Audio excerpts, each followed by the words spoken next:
Brief IA, capsule numéro 15, deux continents, deux philosophies radicalement différentes de l'intelligence artificielle. Et entre les deux, votre entreprise qui doit choisir avec qui travailler, quelles règles respecter et comment rester compétitive dans un monde où les règles du jeu sont en train d'être réécrites. L'approche américaine. Innover d'abord, réguler ensuite. Aux États-Unis, la philosophie est simple. Laissez les entreprises innover librement.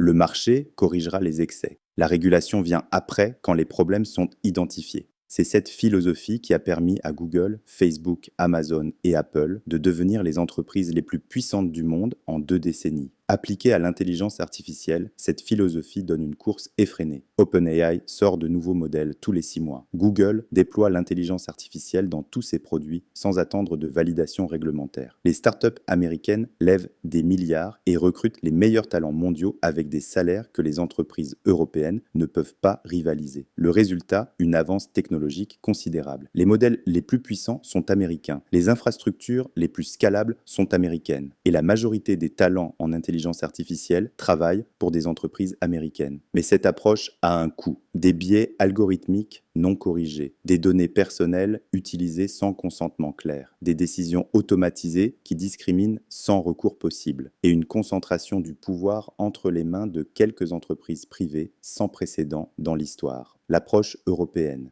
Réguler d'abord, innover ensuite. L'Europe a fait le choix inverse, le règlement général sur la protection des données en 2018, le règlement européen sur l'intelligence artificielle en 2024. L'Europe construit un cadre réglementaire complet avant de laisser les applications se déployer à grande échelle. Cette approche a des avantages considérables. Elle protège les citoyens et les entreprises contre les abus. Elle crée un cadre de confiance qui favorise l'adoption à long terme. Et elle crée ce qu'on appelle l'effet Bruxelles. Quand l'Europe impose des standards réglementaires, les entreprises mondiales s'y conforment pour accéder au marché européen. Les règles européennes deviennent des standards mondiaux de facto. Mais cette approche a aussi des coûts. Des startups européennes qui partent aux États-Unis pour éviter la complexité réglementaire, des délais de mise sur le marché plus longs et une perception de l'Europe comme un marché difficile qui dissuade certains investisseurs.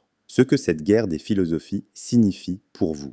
Premièrement, votre choix de fournisseur intelligence artificielle est un choix géopolitique. Utiliser des modèles américains, c'est s'exposer aux droits américains, notamment le Cloud Act qui permet aux autorités américaines d'accéder à vos données dans certaines conditions. Utiliser des modèles européens, c'est rester dans un cadre réglementaire que vous connaissez. Ce n'est pas un choix purement technique, c'est un choix stratégique. Deuxièmement, la réglementation européenne est une opportunité déguisée. Oui, elle crée des contraintes, mais elle crée aussi de la confiance. Vos clients européens font davantage confiance à une entreprise conforme aux règlements européens sur l'intelligence artificielle. La conformité est un avantage compétitif que beaucoup de dirigeants n'ont pas encore compris. Troisièmement, l'écart technologique entre les États-Unis et l'Europe est réel mais pas définitif. Mistral prouve qu'il est possible de créer des modèles de classe mondiale en Europe. La question, c'est si l'Europe va investir suffisamment pour maintenir cette capacité. En tant que dirigeant européen, vous avez un rôle à jouer. Pas juste en tant que consommateur de technologie intelligence artificielle, mais en tant qu'acteur qui peut influencer comment l'intelligence artificielle se développe dans votre secteur et votre pays. Vous écoutez Brief IA, prochaine capsule. Pourquoi la Chine est un cas à part dans la course mondiale à l'intelligence artificielle?